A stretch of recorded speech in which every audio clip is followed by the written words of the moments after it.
As a psychologist, I'm known to be very conservative with medication. I don't like, in general, medication before the age of 7, just because, like we said, the brain is still developing. Right. But medication can be really helpful in some cases, because in some cases I look at the functioning. Okay, I look at the adaptive functioning of the child, again, at home, school, and social life. And So we try to kind of all these tests. I retired, and obviously, but thankfully.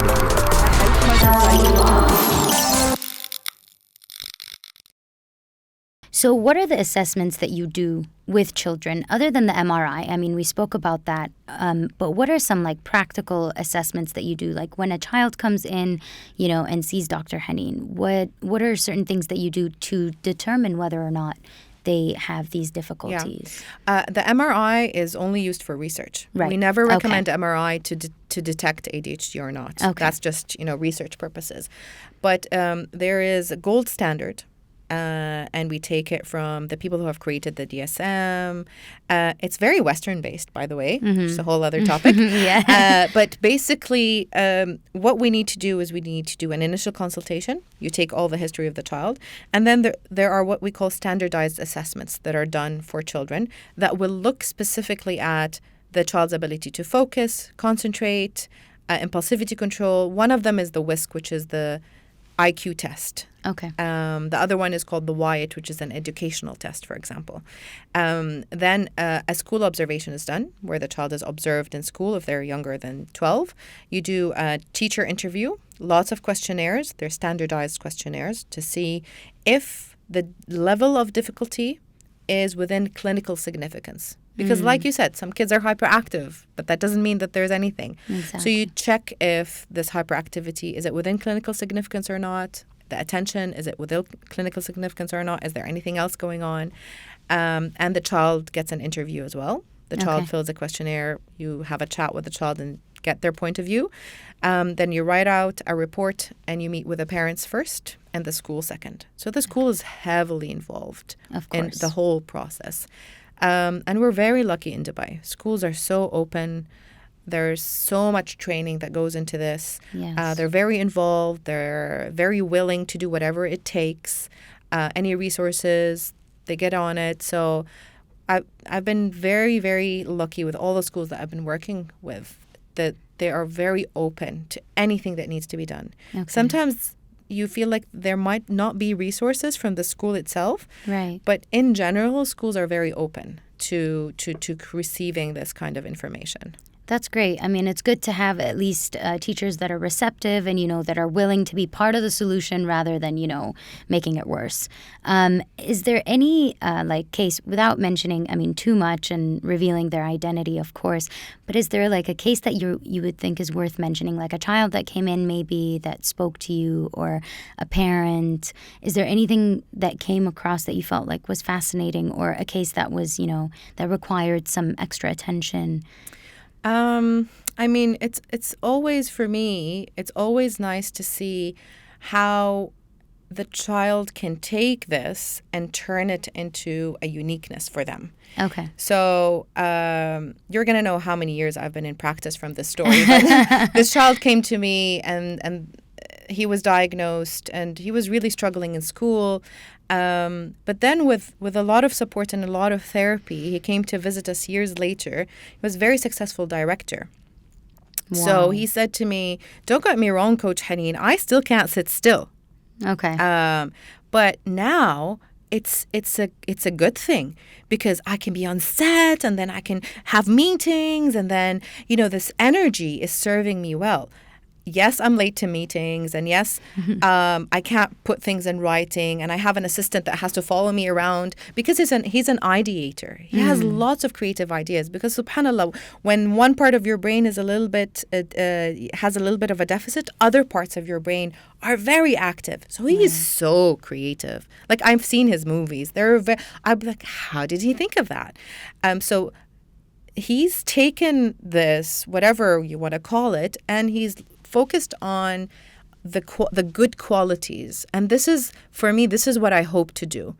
is be able to support the child enough so that they can function in whatever school system, university if it's applicable, but then really zone in on what makes them unique, which can be something that only their brain has, because their brain is wired in a completely different way. I love that. And I think that gives hope to everyone listening. I mean, turning whatever it is that this child may have had as, developed into an opportunity, into something great, into their success, potentially down the line. And just like your patient. Client. I like that. I was going to say... Patient reinforces that from the medical model. Of course. That, there's something wrong with my stomach. I fix it.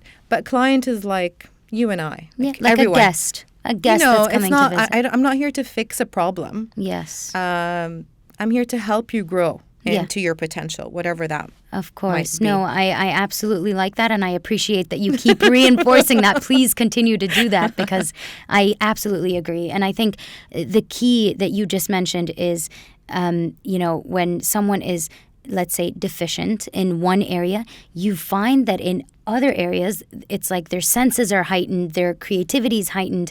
It's like they've been overcompensated in those other areas. So I absolutely agree. It doesn't make them less competent. It doesn't make them less special. It just makes them extra special, as you said in the very beginning, is that we don't isolate these people, because some of these people have taken us to the moon and have developed new medicines in the medical field and whatnot. Now comes the difficult question, or like the difficult...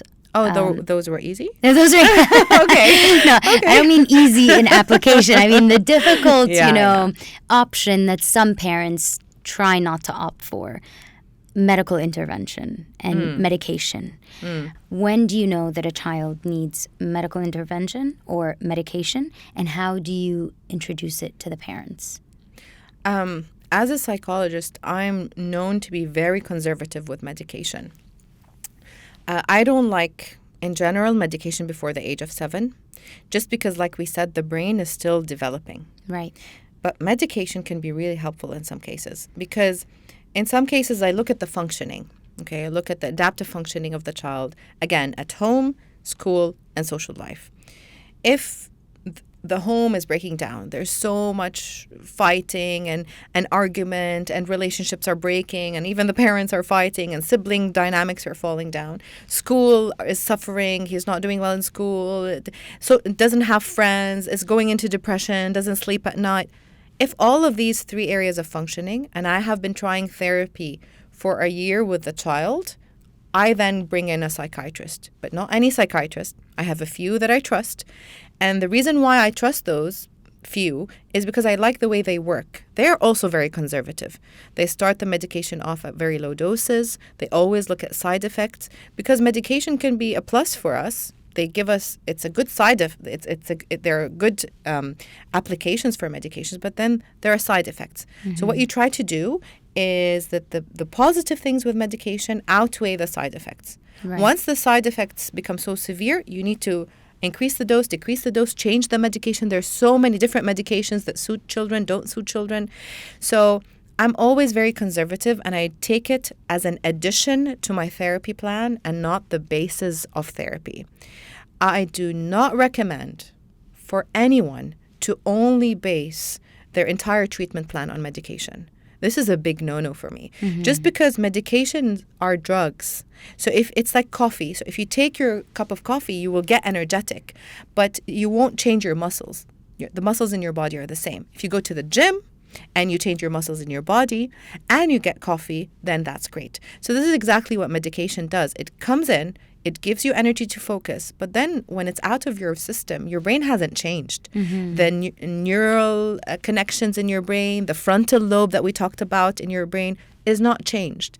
But we know from research and from science that therapy changes the composition of the brain. Just like when you go to the gym, you can build muscle, just like that, in therapy, you will build new neural connections. So we will get a child where in the MRI scanner, it's a green and blue, and then after 2-3 years of therapy, it's firing orange. So you see that there's a shift. That doesn't happen with medication. And so I'm a true believer in therapy first. And then of course, medication in some cases is a must. I love If the it. functioning is falling down, then yes, I need medications. But let's say I have 50 cases of ADHD. 2 of these cases only will require psychiatric medication. The rest, Wow. they're on therapy, interventions, changes in environment, parenting, planning. That's it.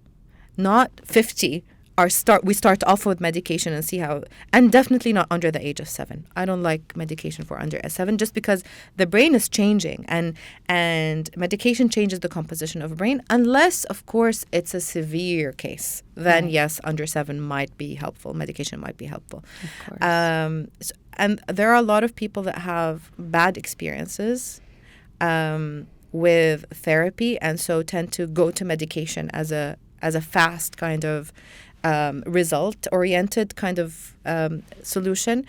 But I always opt for therapy first as a priority, medication second.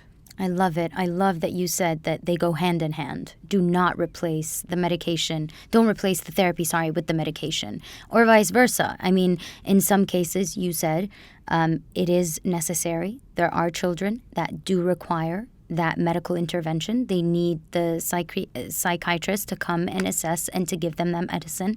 So, and as you said, some people have had really bad experiences with, therapy, so they resort to the medication right away, and vice versa, which is why I was asking that question, is because some parents have had bad experiences with these medications, and even though their child might need it severe, like they desperately need that medicine, they won't give it to their children. So what do you do in those cases? Like, how would you advise the parents? How do you explain to them the side effects? What are some of the side effects? And how do you at least reassure them that, this is the right step for your child? Yeah. Whenever there's a huge block with parents, I always try to understand the anxieties or the worries underneath that. And they're always very founded reservations. Oh, I read about this medication. This is antipsychotic medication. How am I going to give it to my child? What if my child can't sleep? What if my child can't eat? Am I changing my? Am I a bad parent for putting my child on medication? Yeah. Is this medication going to child? What if I don't like it? What if? So if you force it and you say, as the doctor, you have to, then that's not the way to go. But if you have an honest and open conversation, at the end of the day, parents will do what's best for their children if they know. But they know that their children are their responsibility. If they mess up, it's on them. So they can't risk it. They can't be like, oh, let's give them medication. And then a part of them always feels, am I doing it for me? Am I being the selfish parent that just wants to relax? There's a lot of reservations. The right psychiatrist will talk you through all this and will do something called psychoeducation. Talk to you about the different types of medications, what are the side effects. Some of the side effects are lack of sleep or lack of appetite. Some medications increase appetite. Some medications create anxiety, which is not helpful. Yeah. So there are different side effects for different medications according to what the psychiatrist thinks is best for you. Okay, so this is actually the perfect segue to the shift in our conversation, which is attention difficulties in adults. And I think I've seen with, friends and some of my peers that there was a resistance to some of these medications because of their personal experience as children who were diagnosed with ADHD or ADD and had to be put on meds, and how awful it made them feel. And I know for a fact that some of them didn't get therapy and they were just on meds, and they were resorting to dealing with this difficulty based on coping mechanisms by their parents. I mean, not by a professional. So, these are all things we're going to discuss in this next part.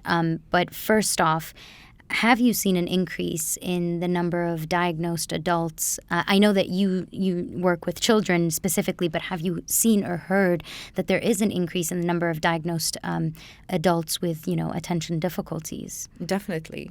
I think if I'm remembering statistics correctly, there's a 200% increase in developmental disorders, anxiety disorders, depression disorders since COVID. In adults and in children. And this is because of a lot of factors. One of them is because now information is so accessible to everyone. So people are self-diagnosing now online. So people know what these effects are, what the symptoms are, and they're very easy to say, I want to get diagnosed. So this has increased the increase in screen time and in technology, less time in nature, less movement, less interaction with the sun. What can I look out for as an adult? So we know with kids that it's the executive executive function issues. Yeah. Is it the same for adults as well? Same thing as an adult. So if you're an adult that struggles with timeline, deadline, managing your time, impulsivity control. Now, impulsivity control in adults is different than children. Right. If you're impulsive as an adult, you're like, you shop till you are broke. Or if you smoke till your lungs collapse. Or if you drink, you drink until you're, so it's like, I cannot control my impulses. I cannot control the things that I like. If you like chocolate, you will eat chocolate until you first thing in the morning, and you can't control your impulses. Yeah. You might have difficulties in social life. So you have a lot of fallouts with friends, and that's because it's a combination of social skills, confidence issues, impulsivity control, time management. Planning and organization might be difficult for you. It might be difficult for you to focus on non-preferred activities. The last thing that I forgot to mention is emotional regulation. Okay. So you might find that regulating your emotions might be very difficult for you, more than what seems to be normal or acceptable. Right, quote unquote normal, obviously, yeah. And does that lead to burnout or other mental health, Definitely. Implications? Anxiety is comorbid with ADHD in adults, anxiety and depression, because also as an adult, if you're always being told that you can see that you're not doing very well in social life, not succeeding very well in your career, home life, you're always having fights with parents. So this will affect your self-esteem. And when self-esteem takes a hit, anxiety is always on the rise. So anxiety and depression are always comorbid with ADHD. A lot of the times, actually, people come to us for the anxiety, for the secondary issue. Yeah. And we dig deeper and we find there's ADHD, and that's why you have anxiety. So we can't only help you with your anxiety if we don't help with the ADHD as well. What's your advice for adults who might be considering therapy, in the long run, but just can't take that step? They're dealing with their own challenges on their own. They find it difficult to open up to someone, and they don't know what to expect. And then, it's the back to school season. What's your advice for parents, going into school, especially with their kids, going into a new grade, a new classroom, maybe a new school? How can you ease that process for children? So when you want to go into therapy, there's a lot of stigma associated with starting therapy. A lot of people feel like, but there's nothing wrong with me. I don't need therapy. Mm-hmm. Or when people hear that I'm in therapy, they're like, what? You're a therapist and you're in therapy? I'm like, yeah, just like a personal trainer. You wouldn't trust a personal trainer who doesn't have a fit body, right? Yeah. Just like that. It's the same thing. So therapy for me it's not something that you do because there's something wrong with you. It's something that you do because you want to get better at something. It's something that you do to grow. Back to school can be nerve-wracking for kids, teenagers, even for parents. So usually what I advise is to prepare yourself beforehand. For example, 2 weeks before, try to get back into some sort of routine, especially with sleeping.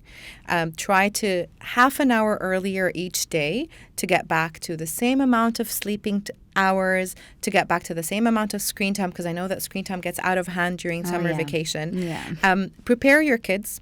Talk to them about school. If there's a new class, tell them there's a new class. If there are pictures that they can see, show them the pictures. Show them the pictures of their new classmates, of the teachers. Our school does an amazing thing where they meet the school teacher before. Today, for example, we had a meeting with the school teacher, everyone in class, and they saw the school teacher assistant and their classroom. Oh, that's virtually. Nice. Okay. New students who are completely new to the school come in one day and have a tour of the classroom of the school to prepare you for what's coming. Because if you see something, it's so much more relaxing for you rather than it's a new day, I don't know where to go. This is Right. part of the worry that you get. I like to read social stories to my kids about school and how might I feel about school and excitement and worry and what might make me feel worried. And then embrace that the first week is going to be like that. It's normal. It's going to be chaos. You're going to be emotional. You're going to feel worried. You might not sleep very well the first day. Right. It's normal. Human emotions are supposed to be up and down. We're not supposed to be happy and controlled the whole time. Right. That's toxic positivity. So embrace it, because very soon we're going to be very tired of the routine, the monotony. So that's going to be the first maybe week is going to be a little bit out of sorts, but then hopefully everything will settle in.